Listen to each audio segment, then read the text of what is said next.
So here's the engine. Unfortunately, it came with a box. Came with these Dubro, I think these are Dubro mounts, which are already pre-drilled for snuff mounts or vibration dampening mounts. And it also came with the exhaust, but it did not come with the accessories or anything like that. Now, the only little bit of information the seller could tell me is that he didn't say how he got it, when he got it, or anything like that, but he said he thinks it was owned by a collector who really didn't do much of anything with the engine, although he believes that it has been run. He didn't tell me if he had run the engine or not. So this is the Saito 150. I am going to zoom in just a little bit so you can get a little bit better look at this thing. Now, some of the things that I look for real closely at when I'm looking at ads, whether they be eBay, Facebook Marketplace, or any place, a lot of times I judge an engine, or at least I judge the seller of the engine by the type of photographs, number of photographs, angles, and the resolution of the photographs. Because if there's a high-res photograph, I can really zoom in and look at things like, you know, was it mounted? And the answer is yes, this engine was mounted on something. Now, one of the things I look for on any, oh man, this thing's just got massive compression. Any engine is I always look at the prop hub and see if it's been grabbed onto with pliers, as a lot of people tend to do. I also like to look, and this is only if I can zoom in, and some of the things I'm saying now are also things I look at when I'm evaluating an engine, but I look at the heads of the fasteners. So in the pictures on an ad, I look to see if I can see that if it's got mounting marks and this, or if any of the rocker covers are kind of damaged. The other thing I like to look at on things like this is the nuts, any of the nuts. And what I'm looking for on the nuts is rounded corners or markings that indicate that they have actually been tightened before, because I think it's a black oxide coating that Saito puts on these things. They very easily show when a wrench has been put on there. Now, the thing that's interesting about this exhaust is this is an old style exhaust, which means this Saito, and it has a B on it. So A was the first production lot, and B was the second production lot. I believe these engines came out in 1994. I believe that's correct for this engine, and I think it was 94, yeah. So this could be a 94 engine or a 95 engine, and it wasn't long after that that they changed from this exhaust to a different style, the middle style that Saito did, not the really befuddly one that they have now, but a different style. And they were shorter and more canister-like. This is like the exhaust that came on the original Saito 120S and 120, not the Fathead 120, but the 120 after that. So this looks really good. It doesn't really look like it's ever been run, because these are really typical of getting a lot of carbon buildup on them right away, like usually after the first or second, at least after the fifth run. And of course, I've done my smell test. The first thing I did when I picked this engine up from the guy was I sniffed it, and he's like, yeah, I put oil in the engine. And I'm thinking, why would you do that? But whatever. So the only thing I'm seeing here that I don't particularly care for, and I don't know if you're going to be able to see it here or not, is I see a little bit of red RTV sealant here. Now, the muffler doesn't look like it's been run. It doesn't smell like it's been run. You can't put oil in a muffler and hide the smell of exhaust or fuel residue, but I don't smell anything there. But it seems like whoever had this just assumed that they were going to have exhaust leakage or something here, or some issue, and they put some kind of red RTV on it. But when I look, let me see if I can go grab a flashlight real quick. Stand by. When I look inside the exhaust valve hole, well, I don't know if you're going to be able to see it in there or not.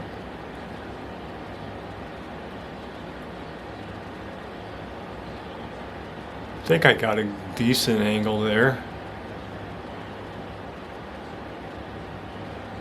And it's focusing on my flashlight instead. Anyway, I don't see evidence of any carbon on the exhaust valve at all. So I also was looking at this intake pipe to see if it had been wrenched on, and actually I put a wrench on it today because I took it off. So I wanted to see the intake valve, not that you'd see carbon on an intake valve anyway, but it too looks pristine. So let's just dive in here. I'm going to take the rocker covers off, and I'm going to take the rear cover off, and that's probably going to be the extent of what I'm going to do with this.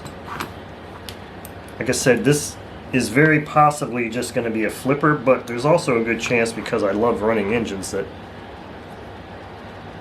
that's interesting. Look at this. This head screw here looks like it's been cut off or ground off or something. That's kind of interesting. That might lead me to believe that I might want to take this head off. Maybe. That's just weird. Can you get a good angle on that? Right here's what I'm looking at. Rotate it around and you can see it looks like it's been cut off, ground off for some strange reason. I don't know why that would be like that. Doesn't look like it infringes on the hex, so it looks like I could still take that bolt out or screw out. Right in here is where we're going to see the most interesting information. I'm going to pull that plug and see what that looks like, see if I can shine a light down in there and look at the top of the piston. I'd like to pull the head, but I really don't want to go through all that issue or that trouble here right now. This engine's... Can we smell? Man, if that engine's been run, I don't know. It looks pretty dry in there to me. Look at this. This is something I'm not sure I'm caring for right here at all. See that? There's an F there. That F should denote front. So now I'm a little concerned, because that should be facing the other way. I shouldn't be seeing that, which would lead me to believe that somebody's been inside this engine. So now I'm really kind of... Let me pop this plug out of here. Now I'm really getting kind of concerned here. Not super concerned, just concerned by... I thought this was going to be like a brand new engine.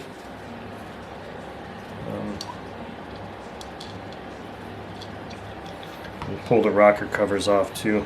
I mean, the bearing looks fine. Everything looks fine. I mean, this thing looks bone dry. If whoever put oil in here, he said he put oil in here. I'm not really seeing, I see a little bit of residue of something, but I don't know, it smells. To me, it just feels like it's dry inside. Anyway, there's a little bit of... Yeah, it seems like it's been run. This smells like residue from a run. And it's got a little bit of swirling marks. It's like it was run one time or something, but how does the inside stay so dry if it's been run? I think it's the same size as that. Let's pull these rocker covers off. I may end up having to go and find my other screwdriver bit or something. Oh, I think I've got it in here. Let's see if I can pull these rocker arms off, because now I'm just really kind of curious about that connecting rod on the piston. I didn't really expect this to be a teardown video, but I guess it's one of those things you never know what you're going to see, what you're going to do until you're there looking in the horse's mouth. That looks completely dry. Man, I don't know. This is a quandary. I mean, that rear cover had residue on it that kind of smelled like exhaust residue, yet The inside of the engine just looks dry.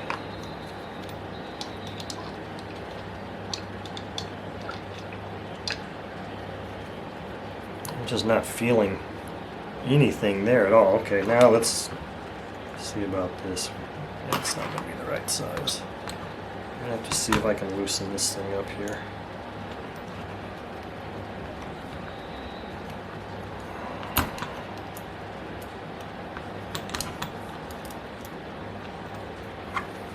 Full engagement here. I wonder if I'm going to have to go out and get my cutoff once. Nope, there we go. See, there is some relief here, but a typical hex key, you can't quite get the elbow underneath there.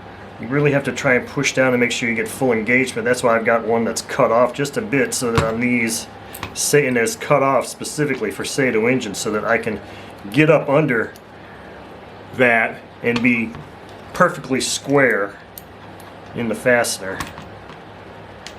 Because believe me, you don't want to strip the heads out of one of these, because it's a real bitch trying to drill those out, or or cut a slot in it.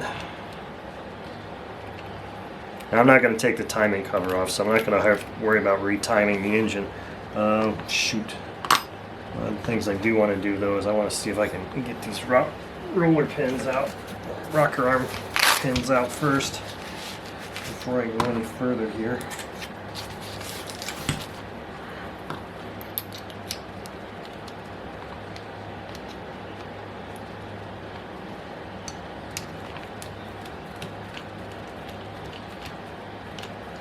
Of course, after I do this, since I didn't check the rocker or the valve lash before, I'm going to have to check the valve lash after. Yeah, these little things here too. I'll make sure I remember that. On the 150s and 120s, they have these little spacer things that sit up on here like, it looks like this with a 90-degree angle, and then it sits on there like that. So I gotta make sure this one happened to fall off. This one is still in place.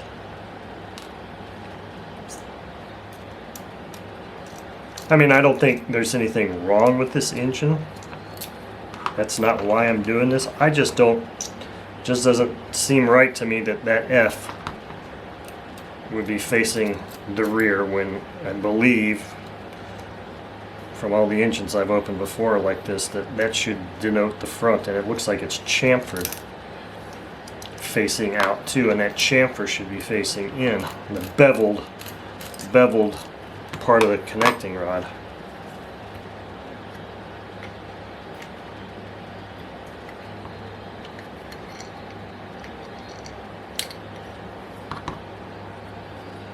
So here's our head.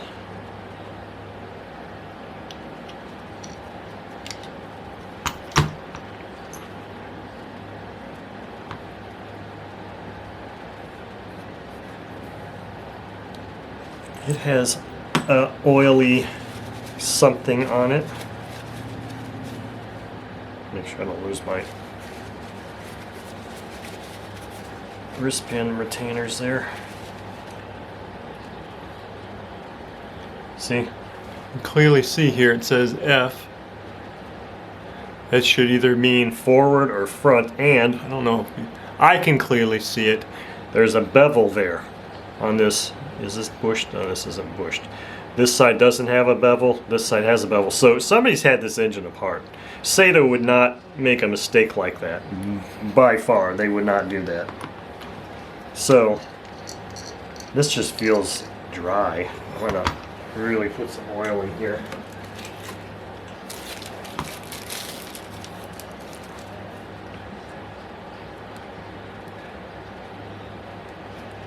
Sorry, I took it out of the...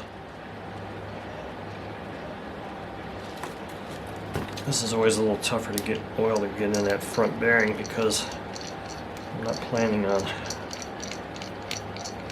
pulling the timing cover off. And you can't just get a magnet and pull these tappets out, cam followers out on 120s and up. They're mushroom shaped so that or they have a head on them so that it's at the bottom. It's like this, and then you got the tappet itself. On other Saito tappets, smaller engines, it's just a cylindrical piece and you can just drop it in there, or you can extract it with a magnet. But on these larger ones, you can't do that.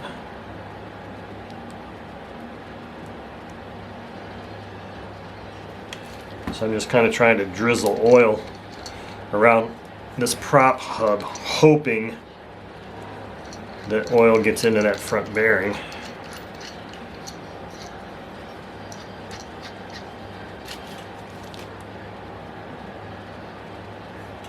Sorry, I keep moving this out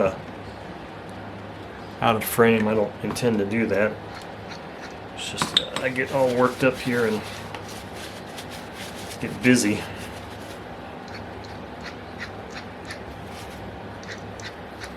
Alright, well anyway, I'm going to put this thing back together here, and I'm going to make sure this F goes forward the way it's supposed to. Is it a big deal? I don't know. It's just, it shouldn't have been like that to begin with, and it just really leads me to believe or not understand how or why.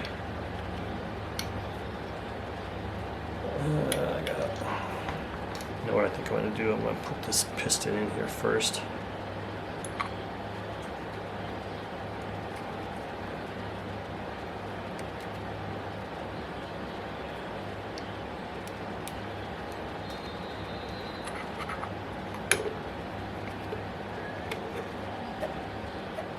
So F is facing forward. Engage it on the